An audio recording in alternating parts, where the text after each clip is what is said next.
Well, good morning, everyone. Today I am going to do share my testimony like I promised y'all I would do for my birthday. My birthday is tomorrow. I will be 57 years old, and not really looking forward to being 57. But it's okay. As you grow older, you kind of mellow out, and you learn to accept the fact that you're growing old, and with age, comes a lot of wisdom. Sometimes, it's really just learning from all your past mistakes. But anyway, so I've been thinking about this all ever since I said that I was going to do this, and I just want to make sure my heart is right. And I started this whole video YouTube channel, you know, for my children and my grandchildren, just sharing my stories, because I've had so many dreams and visions and spiritual encounters in my life. And it kind of like turned into not just for my children, but, some of my friends and acquaintances have been watching. Because God gives me lots of dreams, for the nations. He gives me dreams for my family. I even had a dream this week that basically happened. I had dreamed about a family member, and I saw them, and it kind of like played out this week. And when I had the dream, I was like, I didn't really know exactly what it meant, but then when everything kind of played out and I found out about something that happened later, I was like, oh my goodness, Lord, he's just so good. And so anyway, I may have to do this in two parts. And my prayer is that God gets the glory in my story. And I don't want, it's not so, I don't want y'all to see it, please, as focusing on myself, because, the only way I can really share the things that God has done in my life is to share my story. And, the Bible says we overcome the enemy by the word of our own testimony. And, my testimony, is, just walking through a lot of painful things. And, so as I share, my testimony, part one, I may have, like I said, I may have to do it in two parts because there's so much to it.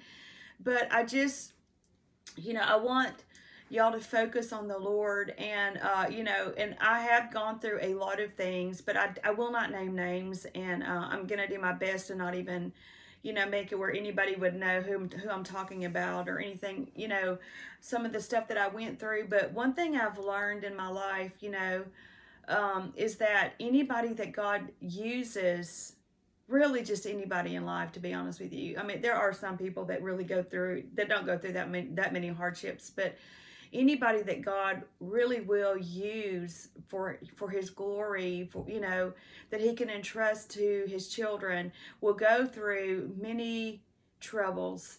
And because God purifies our hearts, and He doesn't want us to treat other people wrong. And sometimes we can't understand another person's hardship if we've never gone through any hardships in our own life. And so anyway, I just pray that the story, that my story, the things that that I've gone through will be a blessing to y'all, and will encourage you, and that y'all will see Jesus throughout my story. Because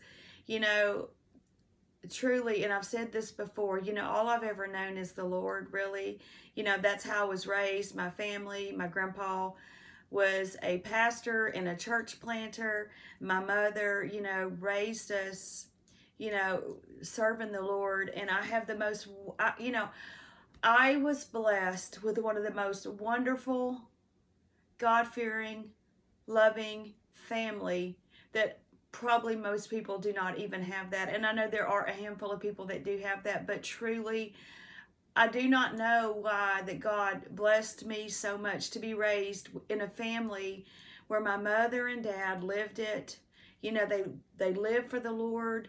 They walked what they preached. In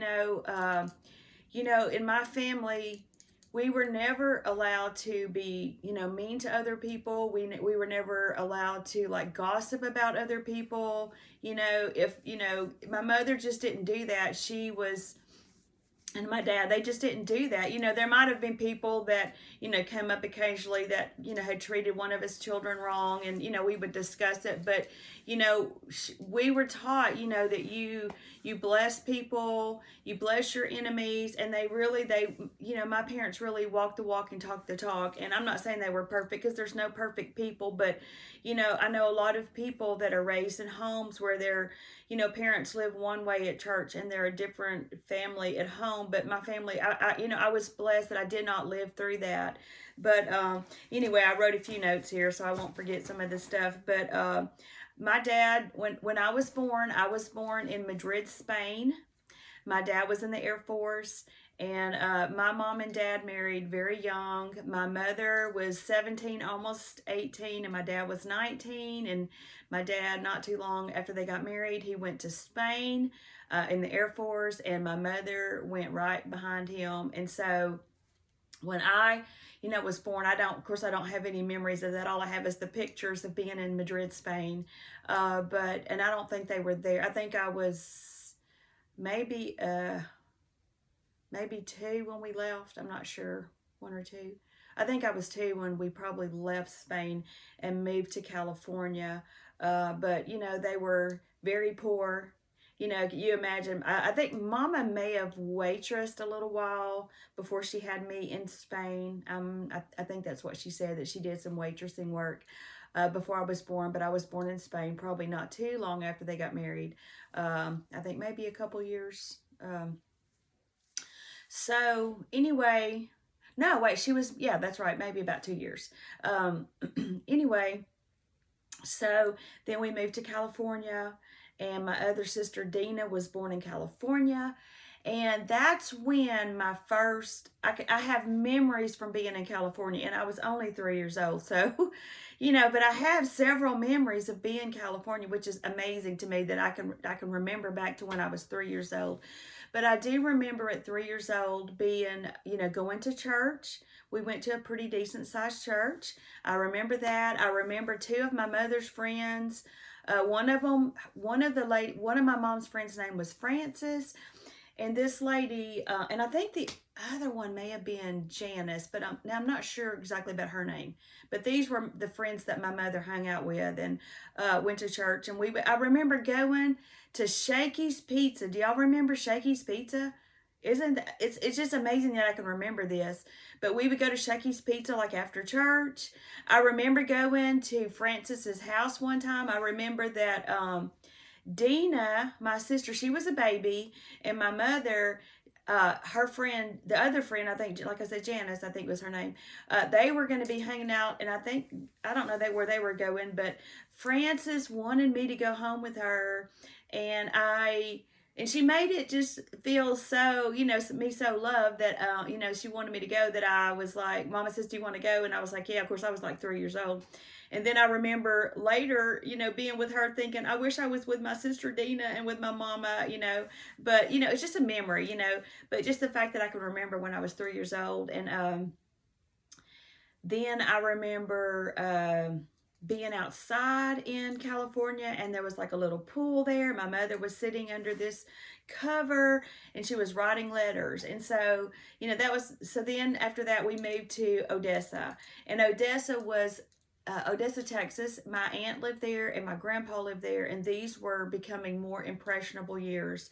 So we moved there. I was about 3 years old, and we would go to my grandpa's church, and he had planted this church in Odessa, and I had my Aunt Evelyn that we lived down the street from, and my Meemaw, we called her Meemaw, but she was my mother's next to oldest sister. So my mother was the baby of 10 children. So her sister Evelyn and her sister Jean were like 20, 18, 19, 20 years older than her. And so they were more like my grandmas than they were my aunts. And we even called my Aunt Jean Meemaw, and my Aunt Evelyn, we called her Aunt Evelyn, but she was really like a grandma to us, and she lived down the street from us.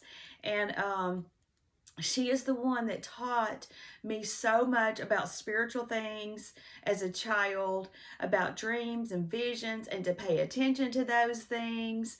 And I remember in my grandpa's church, I was filled with the Holy Spirit. We were having a revival. Brother Kyle, Jim Kyle, was the preacher that was coming, and we had a summer revival.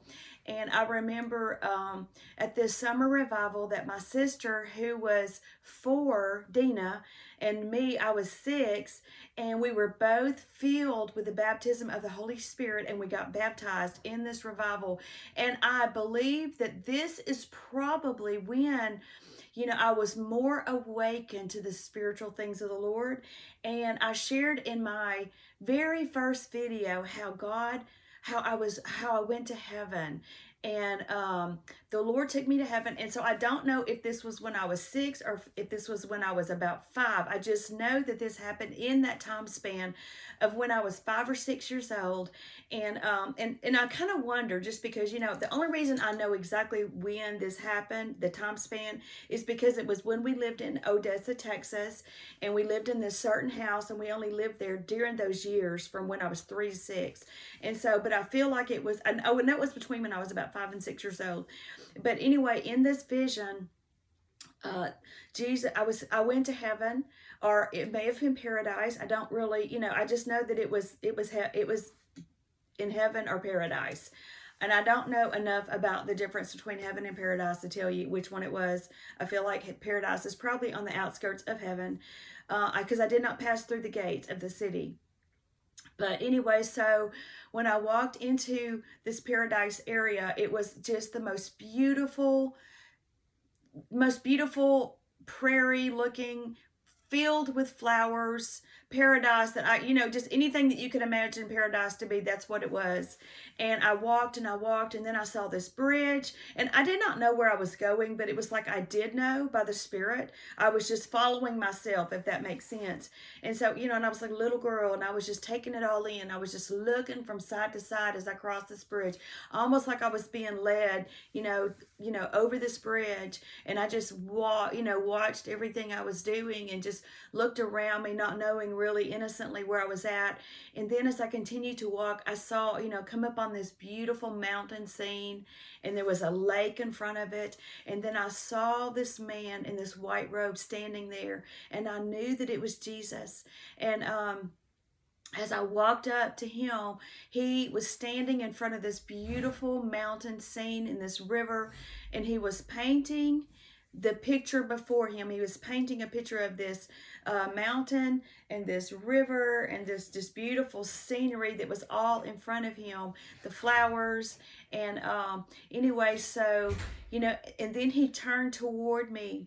And when he turned toward me, he began to speak to me, but it wasn't by his mouth. It was like I knew what he was saying to me. I know that is so the weirdest thing, and it's weird to me too, but I knew what he was saying, and he told me that he loved me, that he was my friend, that he would always be with me, that he would never leave me or forsake me. Literally, that verse, he spoke it to me, and as a little child, I wouldn't have even known that verse. I would have no, when you're that young, you just don't, maybe I'd heard it before, but I surely don't remember, but he spoke the words, that he would always be with me, that he would never leave me, he would never forsake me, that he loved me, that he was letting me know that he would take care of me no matter what no matter what came in life. And, so that was forever, that has never left me. I've painted the picture a few times trying to encapture, what I saw. There's just no way to truly encapture that. But then in those years after that, I had many encounters with the Lord. I had many visions. I started having dreams and visions, as a very young girl. And I remember even, and I've shared this in some of my videos before, I remember seeing Jesus in my room, and did not know that wasn't normal, because my family talked about the Lord all the time. Anytime my aunts would get together with my mom, that's all they talked about was the Lord Jesus, and my grandpa, that's all I ever knew. So I did not think it odd that I was taught that Jesus was coming to me in my room, or in my, in the house. I would see him, I would talk to him, and I didn't know that other people weren't seeing him. I was so young and so innocent that I didn't, they were talking about him, so I didn't know that it was a thing, so those are the memories I have, from when I was, that age. And so then my sister Dina, we would have many dreams and visions at the same time that were very similar. It's very interesting how, my sister Dina and I are very, we're close. We're 2 years and like 9 months apart. And of course, we grew closer. And then my brother came along, and my other baby sister Teresa came along. And then we moved to Arizona, right outside Phoenix, Arizona. We moved, and we were only there for a short time, for about a year. My dad, when he was in Texas, when we were in Texas before we moved to Arizona, he was an electrician. He was a lineman that would climb those telephone poles and fix, electricity and stuff. Or I guess they were telephone poles. I guess they're really electric poles, but the ones that look like those high poles. But he was a lineman, and then we moved to Arizona for a very short time, for about a year, right outside of Phoenix, into a little town called Buckeye. And my grandpa had also planted a church in Buckeye, Arizona. And that's actually where my mom and my dad met when they were teenagers. And actually, my mother met my now stepfather Dan. We call him Dan. His name is Daniel Eaton, and he got saved. His family went to my grandpa's church also, and Dan Layton was my dad's best friend. They grew up together, him and my mom and my dad. And Dan, my stepfather, now married my mother's best friend, and she had a twin sister, but they all used to hang out as kids. And Dan was my dad's best friend. They grew up together in my grandpa's church in Buckeye. So when we were in Arizona, we had some cousins there that we would play with, and we would go to my grandpa's church there, that that right there in Buckeye. And my dad's mother lived there, and I have wonderful memories. Even though there weren't that many, my dad would take me, and my uncle lived there. My dad's youngest brother was 9 years older than me. He was born, I guess, later in life. But my Uncle Terry and my dad would take me and my sister Dina and my brother Ronnie, and I think Teresa was a little too young to go, but he would take us up out to the desert, and there was these mountains out there. They probably weren't real high, because we would climb them. We would go to the desert for the day, and we would hunt for they were called Apache tears. They were lava rock and arrowheads, and we would spend the whole day out in the desert looking for rocks. And I cherish those memories of being with my family. And then we would Dad would drive us home, and he would always stop and get us an A&W root beer. They used to have these drive-in A&W root beers. I don't know if they still have those, but in Arizona, we'd stop somewhere and we'd get and I looked so forward to that. We did that several times, and just spend the day with my dad. And so then, after that, we moved to a little town after that called Sundown, Texas. The people that he used to work for called him back, and they said, "We need you in the oil fields, working in the." He was an electrician in the oil field. He would work on these pumps. You see these pumps that pump oil. And so I will never forget moving to Sundown, Texas. At this time I was about 9 years old, and anyway, I don't remember. Maybe I had seen red dirt before, but I don't remember ever seeing red dirt before. But the dirt was just red everywhere you looked, and there was oil rigs everywhere, oil pumps everywhere. As far as you could see, there was just these these pumps, pumping oil as far as I could see, and it was real flat. It was like a lot like the desert, but in the desert, there's cactuses, and so there's not like that in Texas. In Texas, as far as you can see, there's hardly any trees, and it was just red dirt as far as you could see. And so we lived in Sundown, Texas for a few years, and that's some of the the most I guess the memorable years as a little child. We lived in a trailer house in this little community, this wonderful little community. We were surrounded by children, and right behind in our backyard was a field, a big field, and all the children would play in this field. It was like we would play cowboys and Indians, we'd play moms and dads, we'd play cops and robbers back in this field. We'd have sticker fights. There's so many memories of of living in Sundown. I remember, laying as a little girl in this field, and just thinking about this now as an adult, it makes me cringe, honestly. But I remember I would lay in this field, my head in the grass. Now when I think about laying in the field, my head in the grass, I'm thinking about bugs and, all the things that would crawl on me and, but, as ants and all the things that could get in get on your body and sting you. But I did. Fleas, ticks, now spiders. Now, though, I would never do that. But, as a child, I remember laying in that field, and I would look up to the sky and the clouds, and I would talk to the Lord. For my whole life, what I remember is, ever since that happened with, the Lord taking me to heaven, I just had this relationship with the Lord that was, I could always talk to him, and I still would have those dreams and those visions, and, just not understanding, though. And, I always had this demeanor about me that I was a free spirit. And so, one thing I know now, I did not know then, but one thing I know as an adult now is that because of because of what happened in my life, and I think this happens to many people. So when I say this to me, it's because I'm just telling my story, because I think this happens to so many people. I think this happens to a lot of people. But I had this free spirit, and I walked with the Lord. Even as a child, I walked with the Lord. The Lord talked with me. He had, because I had given my life to him as a child, at 6 years old, and I was filled with the Holy Spirit, and I was baptized. And, and I was taken to heaven, and I had many encounters with the Lord. The Spirit of the Lord rested upon me, no different than it rested upon Samuel, no different than it rested upon David, no different than it rested upon Daniel and the 3 Hebrew children and Esther and all these, people we read about. And I was no different than those children, and and those that, that love the Lord as children. And the enemy will do everything he can to snuff out the voice of the Lord and the relationship we have with the Lord. And so when I was 9 years old, we started going to a church, and it was a little bit religious. And I remember just being this free spirit, of a child, and knowing the voice of the Lord even at a young age.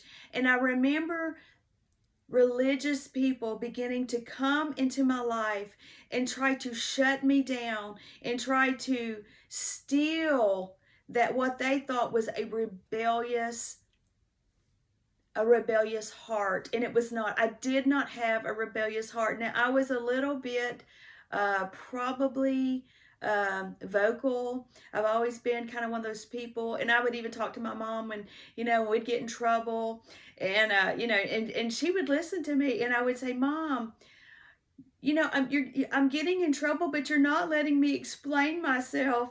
And so I remember my mother, she would listen to me, and I remember many times, she would say, I could see on her face that I did not do what she thought I had done. Now, I'm not saying I was perfect, because I was not perfect, but I do remember her, listening to me, and, she would change her stance, when I was little, because I did not do what she thought I had done or what somebody had said, or, and she was very, very good to listen to her children, and not always just assume we were guilty when someone had said something about us. And I thank God for that, because, I do remember that there were some people in my life that did everything they could to shut me down, to cause me to feel rejected. Now, they did not know that, but I can tell you what it is now, as an older woman. It took me till I was 40 years old to overcome, in my 40s, to overcome some of the things that were put on me through rejection, through intimidation, through manipulation, from religious people that started from when I was 9 years old. I was 9 years old when I was put in my place, began to be put in my place many times, and set down by religious people and told, that I was rebellious, that did everything they could to destroy me. I kid you not. This is the honest to God truth. You can ask my parents. But well, you can't ask my dad. My dad's gone. My dad passed away. But my mother can honestly testify to the fact of what I endured as a very young child until I was older. And but I have to say this about my dad and my mom. My mom and dad were so wonderful. You know, we were very poor, but we had the most wonderful, family environment. My mother spent time with us. She was a stay-at-home mom. She taught us about the Lord. My mother didn't just take us to church. My mother taught us to serve in church. You know, we cleaned the church. We honored the church. She took us to church every time the doors were open. We lived 15, 20 miles away, and my dad worked all the time. I remember my dad worked so hard. I remember there were times that we would go days and days without seeing my dad because he would leave before we got up in the morning, and he would not come home until we were in bed. And so my mother, having 4 small children, that weight of raising her children rested upon her, getting us to church because my dad was always working. And so, but my mom was a saint, and I kid you not, my mom was a saint when it comes to raising her children and living it and teaching us the oracles of the Lord. She was one of the worship leaders. I remember them. We were a small church, and so she would make peanut brittle, and then she would go out and sell the peanut brittle to raise money. She taught Bible studies. She lived it. She taught the Bible study. She taught Sunday school. She, was the piano player at our church, and so, she took us to conferences. She took us to church camps. And so all those memories. And my dad, he struggled to put food on the table for 4 children and clothes on us, but we lived, we did not know we were poor. I know now that we were poor, but let me tell you, we were rich in life.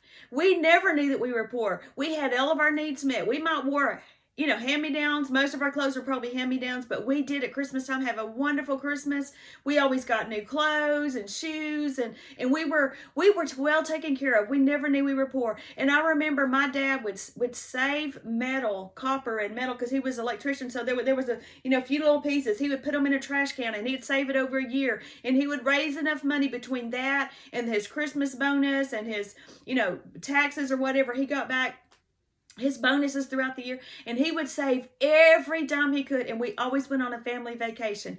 My dad, we had a camper. He would take us camping. I remember going to Arizona to the Grand Canyon to see my grandma. We'd always go see my grandma every few years. We went to Colorado. We went to Minnesota. We went to Wyoming. We went all over the country, y'all, every year. Arkansas, Missouri, Oklahoma. I remember going up into Canada to see my grandma in Minnesota. We saw the Mount Rushmore. We went to Yellowstone Park. My dad, even though we were poor, he loved to travel. And I remember we would eat, we would probably eat one meal out. We'd stay in motels, and we would eat, we stopped at a lot of rest stops, and we'd eat sandwiches, in the rest stops and stuff. I remember even going to Old Mexico as a child. My dad, he gave us the best life he could possibly give us. I remember going to Florida. I promise you, we went to so many states. I can't even name them all. We went to most of the states as children, because that's one thing my dad made sure is that we had a vacation every year. We took a vacation, and sometimes we'd camp out, and, and we had like I said, we had a camper, and, he'd cook. We had like a little stove that my mom would cook on, and we'd fish, and, the best memories. And I have to tell this, my sister Dina, she would tell the most amazing stories. My sister Dina she still can tell stories. We would beg Dina to tell us stories as children, because she could start a story and she could keep it going for months, and she would just start it, and then she would just continue it, and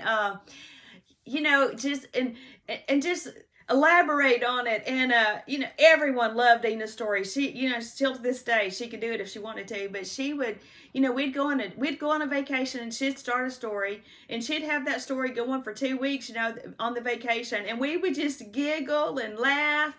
But those are just the most wonderful memories I have, of just traveling and just having my family, and we were so close. And my mom would take us to church camps. And I remember one year, I think I was 17 years old, we went to even a big, it was like I guess it's the whole national, or United States the nationwide Pentecostal conference. We went to that. We were little Pentecostal kids, so we wore little dresses, so we didn't always fit in with everybody else, but it was. I don't regret anything, in my life that, maybe it was a little bit religious or something, but, we served the Lord, and it gave us great discipline on, when you love the Lord, you obey your leaders. And, anyway, we came out of that denomination when we were, I guess, in my 20s. And let me see what else I want to share. I've wrote some notes here. Let me see. I don't want to miss anything that I felt would be important. Let's see. Yeah, I shared all that. Let's see. Yeah. Let's see. Okay.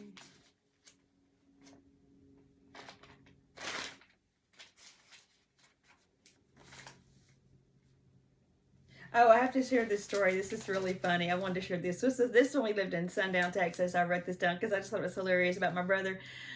So my brother, when he was little, he probably was, let's see, in Sundown I was 9. So he was probably about 5, 4. Well, he was 3, 4, and 5 when we lived there. Well, let's see, no, 5. Let's see, I was 5. He was 5 years younger than me. I mean, not only me there, so he was 4. So he could not say R's. He could not say his R's. And so his name was Ronnie, but instead of saying the R sound, he would say the W sound. And so we would say, "What's your name?" And we knew, he was going to say Wani. And so my dad also, his name was Ronnie also. And so we called my brother Ronnie, little Ronnie. And so we'd say, "What's your name?" He'd say, "Whittle Wani." And so everybody would say, "Whittle Wani." He would say, "No, Whittle Wani." And so anyway, it was just really cute. And he couldn't say, so when he would say church, we'd say, "We're going to church, Ronnie." And he'd say, church, because he couldn't say his R's. But anyway, and so it's so funny. So when he was little, my dad had boots. And he always wanted a pair of boots. And so I don't know if he got them for his birthday. I think he got them for his birthday. Back in the day, the boots had real pointy toes. I mean, that was kind of the style of the day, I guess, of boots. And so Ronnie got some, and they had those, they called them cockroach killers because you could kill a cockroach in the corner. Anyway, so we went to this store. We used to go to Jim Dandy all the time, and they had these, we'd buy these burritos or barbecue sandwiches. And, if you want to pick up milk and bread, it's like a little deli grocery store. And so, anyway, we walked in there, and there was this big old cowboy in there, this tall cowboy, and he had on boots. And my little brother saw him in his boots, and Ronnie was so excited. He ran up to this guy, and he kicked him in the shin, and this 6-foot guy almost fell to the ground because Ronnie kicked him so hard because he was so proud of his boots. He wasn't trying to hurt that man. He was just so proud of his cowboy boots. He kicked him in the shin. And the guy just almost lost it. But it was fun. It was not funny for the guy, but it was funny for us to see that. But I just thought that was a funny story that, Ronnie kicked that big old cowboy because he was so proud of his cowboy boots, and he had a cowboy hat. And anyway, I thought that was hilarious. Let's see what else I want to share. Let's see. Oh, gosh. Let me see. Yeah, I wanted to share this too. When I was in high school, one thing that I loved, and I've always loved, I still love to this day, was drama class and speech and debate. Those were, I guess, my favorite classes. And what's so funny is I loved drama and I love speech, although I would always be embarrassed to get up and speak in front of the class, but I loved speech and drama. And drama, I was in drama several years, and I loved drama because as a little Pentecostal girl, people didn't really know me that well because I was different. And when you're in school, junior high and high school, and you're different, then people tend to kind of like, they're not really sure about you. And so you kind of like, and then you feel awkward and kind of rejected. And so you kind of like, you're very shy. And so what I would do though, drama gave me the ability to kind of come out of my shell and be somebody. And so I love drama. And I remember in one of my drama classes, I actually played the bad girl, the evil girl. Like I was like just the mean person, And so I think we did like I think it was Snow White or Cinderella. It was one of those kind of stories, but I was like the evil stepmother or the evil stepsister. I don't remember now. It's been so long. But boy, I came out of my shell, and I loved drama, and I loved speech, and I loved debate. And I remember, now looking back to this, I really didn't even understand it, but I remember when I was in junior high, I had to do it was like a debate, and my friend and I did.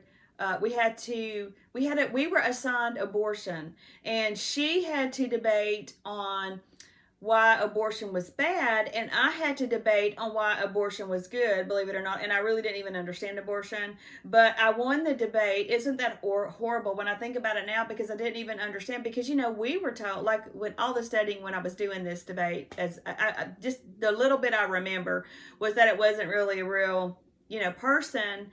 And and I'm so anti-abortion. But in my class, I presented my thing so well that I actually won the debate, and kind of ashamed of that now, but it's just the truth. But God help us, right? Anyway, but I love debate, and I was very good at it. And I never, when I was in high school, I remember going to the we had competitions and stuff, and I don't remember exactly what I was debating on that, but I just remember really loving debate. And honestly, probably should have been a lawyer, because I think that I have such a heart of justice for issues that are, I hate injustice. And I think it's just kind of like one of my gifts. But anyway, let me see. Oh yeah, so then I'm just going to go a little bit longer, and I'm just going to do a second video. But then as we grew older, my brother went into the Air Force. And actually my brother, after going into the Air Force, he went off, and he never lived close to us again. And he lives in DC to this day, which is kind of sad, because our family was so very close. Y'all just have no idea how close my family are, because we lived in a small town. We weren't really allowed to hang out with Egyptians, they called them, worldly friends. And so really we grew close, because we were in a very small church. We had just a handful of friends that we were even allowed to hang out with. And so really our friends was each other. And so because of that, we were so very close. And it was it was really hard, and then I ended up getting married. And I married because someone in the church had introduced us, and I was very immature, very young. And so both my ex-husband and I married immature. I'll put it like that. We were very immature. And I ended up leaving him. He was just as immature, and just as, just put in a situation as I was. And so I'm not pointing fingers or anything, but I went through several years, even before that, I went through some very, very hard religious encounters with people that did everything they could to shut me down, to destroy me. And it's very sad, religious leaders. And because of that, I started getting very afraid of religious leaders. And it caused me to be very fearful of people in authority, because of the way I was treated. And I'm not exaggerating one bit. How bad I was treated, and intimidated, and tried to be it was just really bad. And so then I went through this horrible, this situation where I had married this man, and then I had a child, and my son died. My son was 7 months old when he passed away. He got sick in the middle of the night, and come to find out, when they did the autopsy on him, he had a viral infection in his bloodstream. And so he literally got sick in the middle of the night and he had passed away by 3 o'clock the next afternoon. And it was the most devastating thing a person can go through. And so, it was a nightmare of nightmares. And so then my husband and I grieved, and I'm sure he was grieving. But when you are young, I was so young, I was like 21 years old, 21 years old. And when you are that young, you are so selfish and you are self-focused that the only pain that I could see was my own. I could not see his pain. And I never truly recovered in my marriage from that very painful experience. And I'm not going to share a lot about that, but it was the most devastating, painful thing I've ever experienced in my life. And it took me a year to go through the grieving process. I would literally come home every day. I would go to bed and I would get up just in time to, I would eat supper, go to bed, get up, go to work, do the same thing over again for like a year. And then my daughter was born. I got pregnant almost just a few months after that. My daughter was born June 1st. My son died July 9th, and my daughter was born June 1st. So it was almost a whole year, a little bit less than a year later that I had my daughter. And so it wasn't just a few months after that I left my husband and went, we had moved to Mississippi, and I went back to live with my family because it was too much.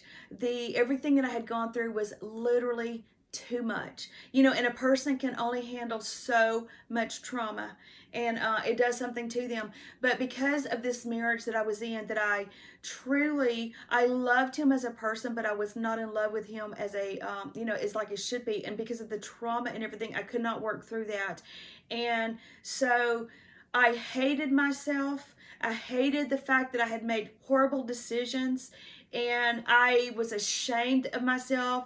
I felt like that I had disappointed my family. I felt like I had disappointed everyone in my life, my spiritual leaders, any spiritual leaders that I had any respect for. And so it was a time of great turmoil. And in this season, I felt like I had lost my closeness to the Lord, in a sense. Like I had so much fear because the way I was raised was I was afraid that all my decisions were going to send me to hell. And so even though I knew the Lord loved me and I knew the Lord, in that way, I had so much fear that I was going to hell because of the decisions I made. I did not know the grace of God. I only knew the legalism, religious thought process that I had been raised in. And so because of that, I didn't feel like, even though I knew the Lord loved me, I didn't feel like I was worthy of his love. And so I lived with my family, and then and it was very, very hard because I had my daughter, and I would have to, my husband ended up filing for a divorce, and I was so thankful that he had the courage to do that because I literally didn't. And so I'm thankful that he did, so I could literally move forward in my life, and he could move forward in his life. And he married the most wonderful lady to this day. I'm so grateful. I remember praying that he would marry someone that would be good to my daughter, and I'm so thankful that God blessed him with the most amazing wife and stepmother for my daughter. And I'm so grateful for that God blessed him because of the pain that I'm sure that I caused him for, because of the brokenness in my own life. And I'm just very grateful, that God brought someone into his life that, that God could bring restoration to his heart. And, we don't realize when we make bad decisions, that the effect that it has on other people, and, the pain that it probably caused his mother and his dad and his sister and brother. And, all the decisions we make in life, they have ramifications, and consequences, to other people. And so, anyway, so, I was single for a few years, and it was very, very hard, difficult season, raising, being a single mom. And we went through a divorce, and so I would have my daughter for 5 weeks, and then I would have to fly her to see her dad, and I would have to go to Dallas and fly her to see her dad, and then he would take her to Mississippi, and she'd be gone for 2 weeks. And that was very hard on my daughter because she was very young. She was like 2 years old. And I ended up having to take her to a psychiatrist because she was so, it was very difficult to leave her mother as a little 2-year-old, or she might even be a little bit younger than 2, to be gone from her mother for 2 weeks at a time. It was very traumatizing. It was very hard, and it just shows you how divorce can bring such trauma on children, y'all. That's why it's so important that we marry the right people in the beginning. And because not only did it devastate my ex-husband and his family, it devastated my heart, it devastated my daughter's heart, it devastated my family's heart, and the extended family members' heart, and friends, because friends always try to find sides and things. It's just very devastating. Divorce, I hate divorce because of that. And anyway, so it was very hard times. But over time, I lived in Lubbock, Texas. My sister and I had an apartment there, and thank God for my sister, because because of the traumas in my life, I went through a season of, I hated myself. I went through depression. I probably had because of the trauma, there was open doors of attack of the enemy against me in my soul realm. And I remember one day in particular, and I was on my way to work, and I looked in the mirror, and I literally saw a monster looking back at me. It was myself, but it was really not. It was demonic spirits. And I would have panic attacks, and I was so depressed. I didn't want to live at that point. And I remember sitting in my parents' living room, and it had gotten so bad. And I remember looking at my mom and dad, and I said, will y'all please pray that the Lord takes me home? And they just looked at me like they could not believe that I said that. But it was the truth, because there was so much war inside my own heart that I did not want to live. The only thing that kept me alive was my daughter. Now, I had no thoughts of suicide, because to be honest with you, I was a coward. I really am. My name is Susan Coward now, but before that, I'm just saying, I never had the courage to go that far. But it's very selfish. It's, that is a very selfish thing. And I'm not like pointing fingers at anybody, but when you think about it, it's really about yourself. You're not thinking about anybody but yourself. You can't get past your pain. And I don't point fingers at anybody, but I'm just saying I was just wrapped up in myself. I could not see beyond myself. I could not see that, God really wanted to help me out of that. But God did in time. I began to cry out to God, and I had an encounter that I've shared with y'all. After many months of crying out to God, He appeared to me at my workplace, and He said, Susan, He said, you have made me Savior, but you have never made me Lord. He said, if you will make me Lord of your life, I will untie all these knots that you have, because of the decisions you've made by not seeking me first of all these decisions, like maybe getting married, like maybe everything that I ever did. I didn't even know that. I did not know that there was a difference between making Jesus Savior and making Him Lord. But at that point in my life, I was so thankful to hear from God, because I had had many months and years of just being in this horrible place of darkness and depression and no joy, feeling hopeless, depressed, panic attacks, that I was so thankful that God had reached out to me, and I literally heard the Lord, and He came into that office that day, that literally from that day forward, my life started turning. And just like He said, slowly but surely He would turn my life around.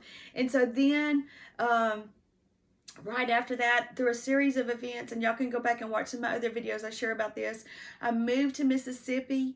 Within a couple of weeks, a dream that I'd had when I was 17 years old of meeting, I always called him my dream man. I met my husband, and everything in my dream came out. Everything played out. I moved it back to Mississippi because the Lord told me. I was offered a job to move to Mississippi through my ex-father-in-law, and I moved because the Lord told me, I want you to go to Mississippi. I want you to give your daughter Danae the gift of having her dad at her anytime she would want, just like you had your dad. And so I moved to Mississippi. I got a job. I met my future husband right after I moved here. And God began to turn my life around. And Then, through another series of events, God led me to a little prayer group called Women's Aglow, and I met this lady named Linda Farmer who she's like a spiritual mentor, my spiritual mother that God led into my life, that began teaching me about the Song of Solomon. And I shared with y'all in other videos how her life and her teaching totally brought me out of that religion that I had been in my whole life, and I started having life. For the first time in my life, I started, just encountering the Lord and His truth and His revelation, and it began to confront all the religious things that I had believed and grown up believing in my whole life. It began to confront religion in my life. And for the first time in my life, God put me in this group of women, and several of them were older than me. They were about the age as Miss Linda. And these women became my spiritual mothers, and they taught us, and they shared, and they prayed for us, and my spirit came alive, and I was awakened. I was spiritually awakened to the Lord in my 20s and late 20s and early 30s. And for several years, about 5 or 6 years, I went to this ladies group of Bible studies, and I was taught about the Song of Solomon. I was taught about the Holy Spirit. I was taught about the spiritual world, about demons, about, all these things that we need to know. Literally everything in the Bible, just about, I was taught about, and it began to lay the foundation. I was taught the difference between the spirit and the soul and the flesh, and how that we have to have our soul transformed, and our body has to become a slave to our spirit man, and we have to become transformed so that we become alive in God and alive to truth. And how through this transformation, we can literally walk in power and dominion over evil forces in this land. And we take the land, just like how that the Lord, when Adam and Eve were in the garden, that when Jesus came back, He gave us the keys to the kingdom to walk just like we're in the Garden of Eden now. But we have to take authority over, we have to take dominion over our sphere of influence, and how we can cast out demons, how we can live a life in this world that is just like they walked, just like they lived in the Garden of Eden. And so I began to walk in that. And then part two, I'm going to go ahead and just try to finish this. So then what began to happen is, after a few years, we moved a little bit, we moved to Clinton, which was a few miles away from where all my friends lived. And so the Bible studies kind of ended at that point. And then the Lord put me in a different church, and and I started like teaching the things that I knew with ladies and friends and things. But once again, guess what happened? Many times in many churches, I would face these religious demons again. And what I began to learn is that the enemy, anytime there is someone that has an anointing on their life, the enemy will use religious people. He will use the people in the church to fight you. And so for years, until I was in my 40s, I suffered great rejection at the hand of religion. Great rejection. I was not like, I remember going to churches, and I would see the girls, the ladies hang out, and I wouldn't get invited, and my heart I would be so rejected. And I was like, God, I don't understand. Why don't I get invited with the other ladies? Why don't they include me? Y'all, it would hurt. I would be attacked. I would be talked about.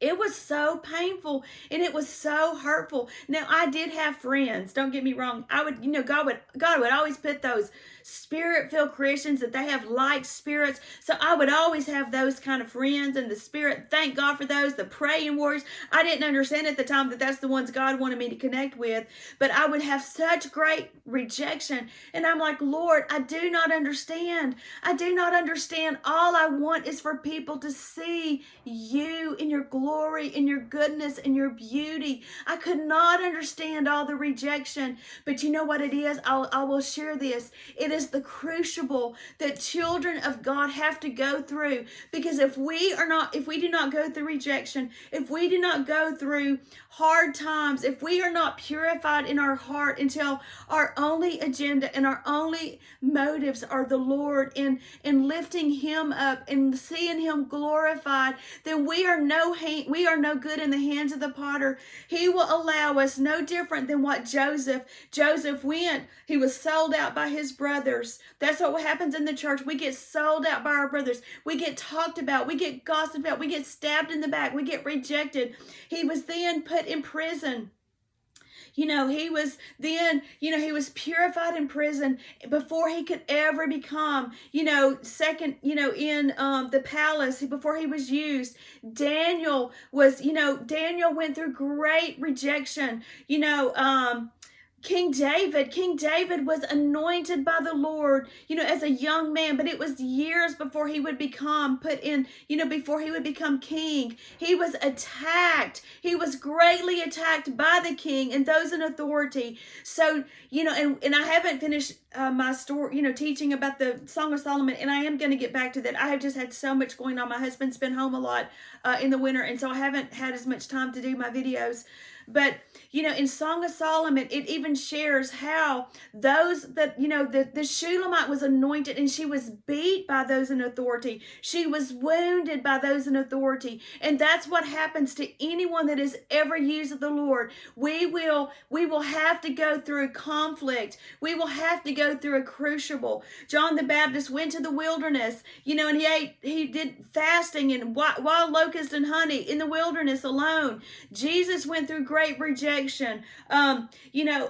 Everyone will go through the 3 Hebrew children. I could go on and on. There's so many in the Old Testament. I could just go on and on. Daniel, the 3 Hebrew children. Excuse me. Anyway, I just wanted to say that I have in my life, I have suffered great rejection at the hand of the church. I've suffered very, just a lot of religious stuff in the church. And because, sometimes the Lord don't let people see you rightly. They judge you. They think you're a little out there because you have dreams and visions. They do not believe that people can hear from the Lord like that all the time. They do not believe that God will speak to people, but he does. He walked with Adam in the cool of the day. He walked with Adam every day. And God does walk with us and talk with us when our hearts are pure, when we desire to see his truth, his will. And another thing that it caused God to purify my heart. And I'm not saying that I'm perfect yet. I don't think I am. I feel like I still have to go through purification processes. I've still gone through times in my life, even in my older years. I went through just recently, well, it's been 2 years ago, I went through a 3-year period where I hardly had any dreams or visions. And I went through where it was like great darkness. Even when I had dreams and visions, it was great darkness where the Lord didn't let me feel him, even though I just went through all the motions of praying and reading and continuing to discipline myself to hear the Lord. And but it was very difficult. Those years were very difficult of going through that. But you know what it does?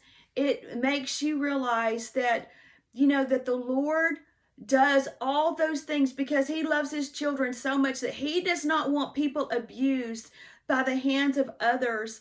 And he wants us to be able to understand, I understand when I see somebody lose somebody because I lost my son. I understand when I see somebody rejected and they don't have any. I do my best when I see somebody that's like, that they're left out, to try to include them. One thing that my dad and mom raised me, we had little widow women in our church and little people in our church that didn't have their family that went with them.